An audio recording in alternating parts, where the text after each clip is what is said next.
So, hi everyone, this is Alice, currently a fourth year BTech student here at NIT Trichy. Today we have Anisha with us. Hi Anisha, could you please introduce yourself? Hi everyone, I'm Anisha, a fourth year ECE student here at NIT Trichy. So a bit about me, I was born and brought up in UK, and then I shifted to Chennai and finally came here to this college. So Anisha, could you tell us about your internships and placement as well? Yeah, so in my third year, I got an on-campus internship opportunity at GE Healthcare. So it was a pretty good company, but then I felt that I needed to sit for placements to explore, all opportunities that I could have. And currently, I'm placed at Teradata. Okay. So you're a DASA student, right? So a lot of students and parents also don't know about what exactly DASA is and how it is different from JoSAA. So could you please explain in brief, in easy language? Okay, DASA is basically direct admission of students abroad. So it's for those students who are either OCI, who have OCI or NRI or PIO, or Indian students who have done their 11th and 12th abroad. So these are the two major conditions. So if you fall in any of these categories, you can apply for DASA counseling. Okay. So are DASA students allowed in all IITs and NITs? Okay, so this DASA counseling is mainly for most NITs, triple ITs, and a few other public colleges. So IITs don't fall under DASA. So in case you do want to get into an IIT, the only way as of now is JEE Advanced. Okay. So what exams are required and what's the fee structure, just approximately? Okay. So the exam is basically the same as JoSAA. So you have the JEE mains exam. The only thing that's different is that you get a separate ranking. So everyone who applies for DASA, they get an individual ranking based on their JEE mains rank. So for each JEE main rank, there's an according DASA rank, and a better rank gives you a better college.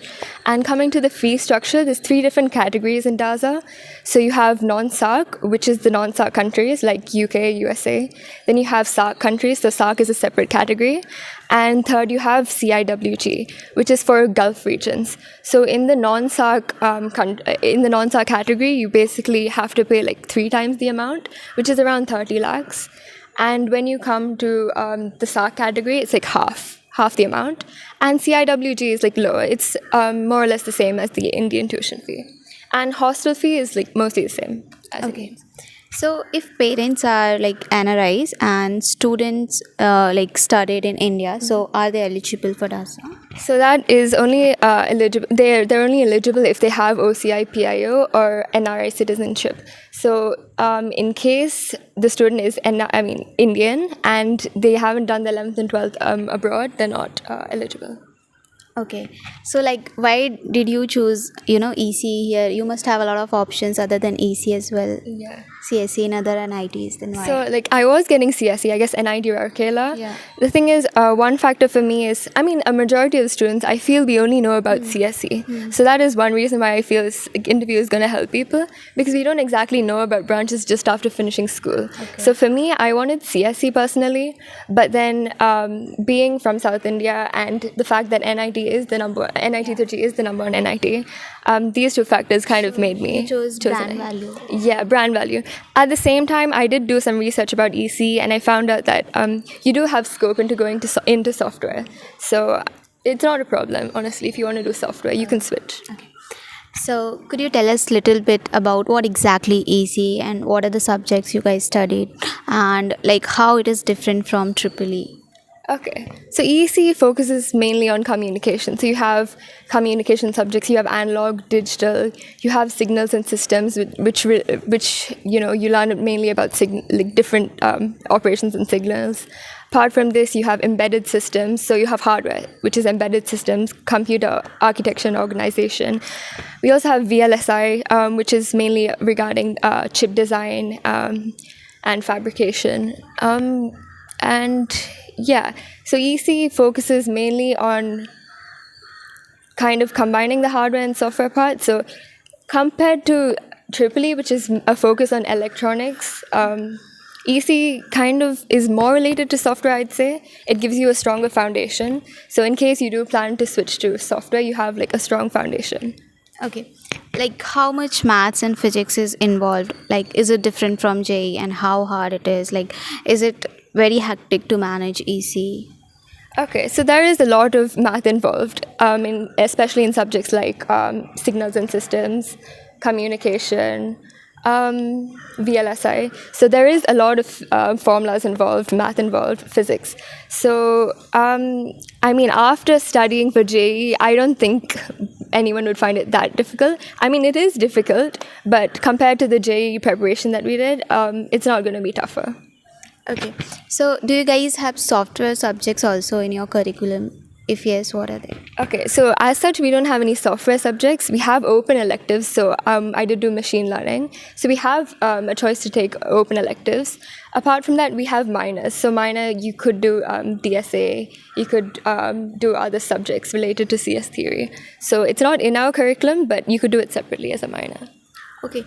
But a lot of people, right, from EC go into software, like how they prepare, is it manageable? Okay, yeah. So EC on its own is kind of hectic. Yeah. So in the start, it might be pretty difficult, but when you're used to it, I think if you find time separately to study DSA and CS concepts, it's actually manageable. Like in your third and fourth year, you won't actually be having that much workload in EC.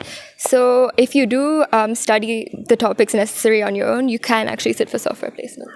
Okay, could you tell us like what percentage roughly go into core, software IT or others? Okay. So in my batch, we have a bit above 50% that went into core, and the majority of the remaining went into software. There are a handful of students that go into management and analytics also. Like what kind of companies visit for EC? Okay. So first we'll start with core companies. So the major companies that come are NVIDIA, Texas Instruments, Qualcomm, Micron, AMD, ARM, NXP Semiconductor. So these are the top core companies that you'll get. Apart from these, there's several other companies that come for EC-related roles. So when we talk about software companies, we do get a lot, like not as much as CS. So there are a few companies that come only for computer science, but then a majority are open for EC as well. So we had companies like Oracle, SAP. We had companies like Flipkart, Meesho. We had American Express, Teradata, and like so many others. Okay. So are DASA students eligible for all the companies? Okay, so companies won't exactly see if you're a DASA student or not, but one thing some companies do see is your nationality. So for me, I'm not an Indian citizen, I'm British. So because of that, there were a few companies I wasn't able to sit for. So as such, DASA is not the issue. If you're Indian and if you've studied abroad, then it's okay. But in case you're not Indian, then there are a few companies you won't be able to sit for. But when we speak about the number of companies, it is pretty high, so I don't think this would be an issue. Okay. Is it manageable to maintain a good CGPA with coding? I think, yeah, it is possible to get a decent enough CGPA. You just need to, put in the effort, even if it's just before exams. And it is pretty manageable. And software, if you just study in your free time and prepare for exams just a week before or a few days before, it's actually manageable.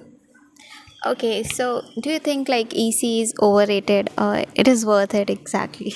What it is? Okay, this might be biased since I'm EC, but I do feel EC is worth it. I mean, you have several options after EC. So if you are interested in EC, you can pursue core, you can learn more and work in that field. If not, you can branch into software, or you could go entirely different, like into analytics management. And I feel EC gives you a strong foundation, so I would say it's worth it. Yeah.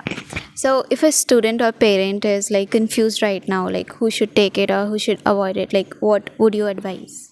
Okay, so if you don't know about the subject, if you don't know about the branch, like learn about it a bit. And if you feel you're good with reasoning, analytical thinking, if you're fine with maths and physics, and you feel you might want to go into software, EC is a good option. Like if you feel you'll be interested in EC / if you want to branch into software, because EC is manageable while you're studying software as well.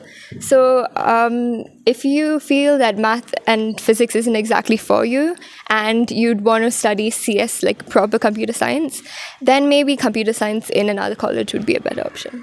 Yeah, like could you tell us like what's the roughly like approximately like what kind of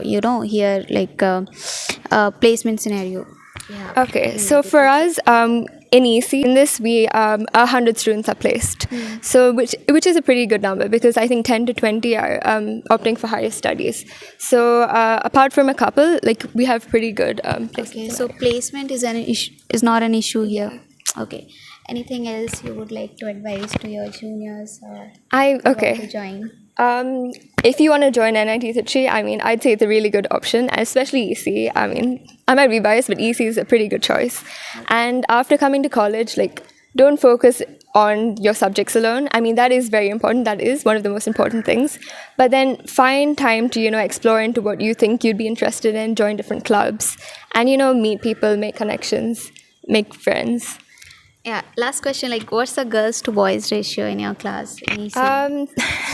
So we have around 70 people in a class and like 13 girls. Okay, that's nice. Okay, thank you, Anisha. Thank you, Alish.